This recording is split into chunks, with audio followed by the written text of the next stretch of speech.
Finally Apple update করে দিয়েছে তাদের লেটেস্ট iOS ভার্সন। যেসব অ্যাপেল ইউজাররা 11-এর উপরের থেকে ইউজ করেন তারা সবাই তাদের মোবাইল ফোনে আপডেট করে নিন। যারা এখনো আপডেট করেননি তারা অবশ্যই এখনই আপডেট করে নিন। এই আপডেট করার পরে আমরা কি কি ফিচার্স দেখতে পাবো চলুন দেখে নিই কি কি ফিচার্স এই অ্যাপেল আপডেট করে। এবার সেটিংসে গিয়ে দেখবো এখানে দেখুন আমাদের লিকুইড গ্লাসে দেখবেন এখানে সবার হয়তো ক্লিনার হয়ে থাকবে,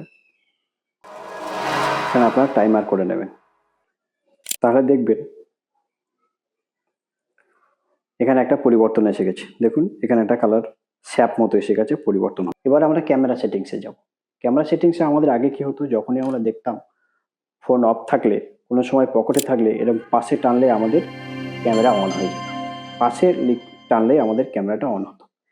তো এখন দেখবেন আর পাশে টানলে ক্যামেরাটা অন হচ্ছে না। সেটার জন্য আমাদের কি সেটিংস করতে হবে, ক্যামেরা সেটিংয়ে চলে যাবেন। এবার শেষে একটা অপশান আছে লক সোয়াইপ স্ক্রিন। এটা যদি আমরা অন থাকবে আপনাদের, এটা আপনারা অফ করে দেবেন। অফ করে দিলে কি হবে, আপনাদের আর এটা আসে কোনোভাবে যদি টান আসে তাহলে সেটাতে আপনাদের ক্যামেরা অন হবে না। এর পরের ফিচার্সে চলে যাব আমরা ডিসপ্লে বর্ডার।